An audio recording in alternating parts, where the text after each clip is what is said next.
I don't think anybody has really touched on this. Not a lot of people really maybe cared about it. Everybody heard about it, and even Ducky posted an IG story about Ukraine's basically disqualification, or Ukraine's forfeit in Iesf. Now, I have some sources here that have given me a lot more insight to the whole problem as to why Ukraine decided to completely forfeit from Iesf, and also the impacts that maybe it will leave for the MLBB community in Ukraine. So number one, we're going to be talking about the Ukraine problem, okay? Number one, the reason Ukraine started to the reason the tension begun, was raised because number one, Iesf decided to lift sanctions from Russia to let them play under their flag and with their national anthem. Now, though this ban means it has only been lifted now and Russia will be able to play starting next Iesf, still, it was a concern to the Ukraine Federation. Then after that, this is the chronological order. Right after that was made the decision from Iesf to lift sanctions. The Dota 2 team of Ukraine lost their match. Right after that match was lost, one player actually lost morale, lost his maybe was weak mentally, and he decided to leave using the whole thing as an excuse, the whole sanction thing, lifting the sanction thing as an excuse. So with this, they were given two options by Iesf: either forfeit the match or take the technical loss and get a penalty. Now this really escalated things, and on the 30th of August, the players knew that the Ukraine Federation could forfeit all of them. So the players were able to go and reach out to Iesf orgs faster than the official letter could be sent from Ukraine Federation to the Iesf orgs to actually forfeit all the teams that they have sent to compete in Iesf. Then after that, they were told that the Iesf judges would then decide if Team Ukraine, the players here, would still get to play or if they would actually just be forfeited completely. Now, Iesf told them that they could play, but then players were also told that the Ukraine Federation has forfeited the competition and has boycotted all future involvements in Iesf events. So that's it. From Ukraine Federation, they've pulled out every single thing. Now, if players want to continue, they could still continue. They could still play. Unfortunately, though, they would have to play without representing their country, their nation, Ukraine. This was also kind of a similar solution to what we saw last year for Iesf in Bali. I believe Russia played as Team Iesf. They were not allowed to use the country banner. Again, maybe mistaken, maybe not Russia, but there was a country that was just listed as Team Iesf. And that's what I knew from what I was told, okay? Moving on now.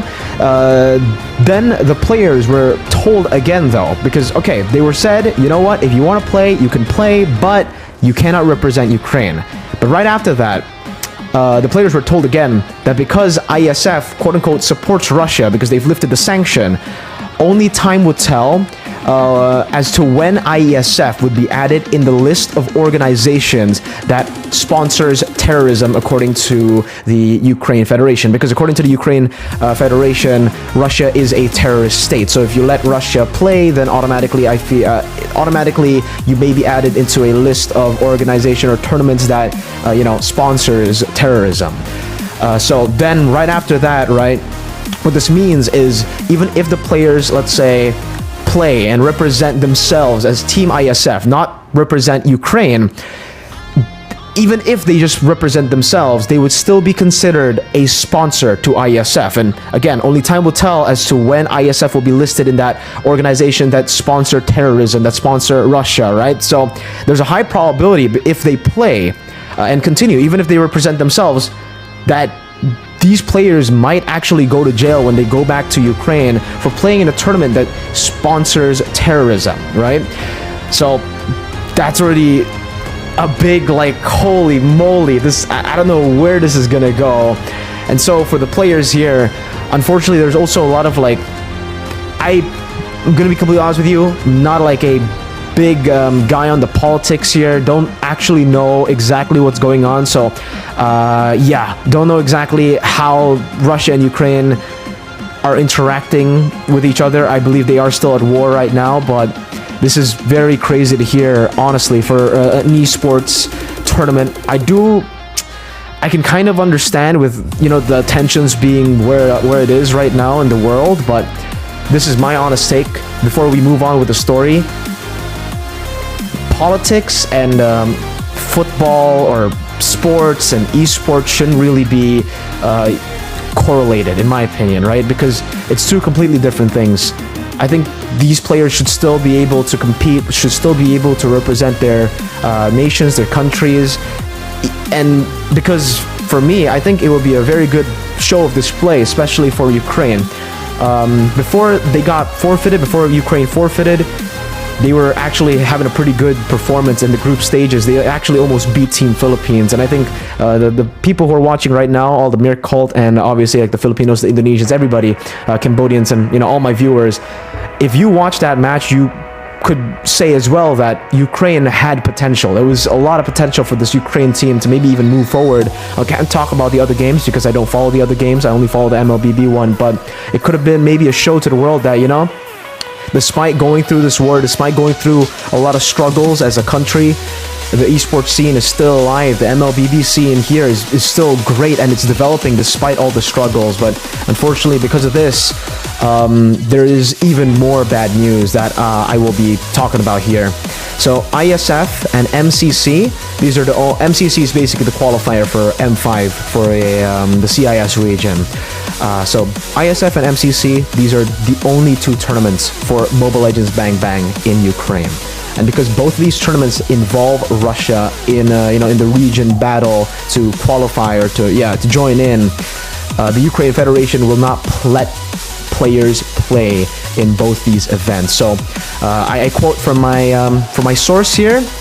So basically, that's the end of the road for everyone here in Ukraine for Mobile Legends Bang Bang. Now, if this is the case, this is extremely sad for everybody in Ukraine who wants to pursue maybe, an esports career, a professional career in Mobile Legends Bang Bang, especially the team that actually flew over to Romania to represent Ukraine, because even though now they will end their group stage run at 0-3, I do believe they had a lot of potential, and I just want to give them a massive shout out, man. Every single one of the players, I have a list of their names here.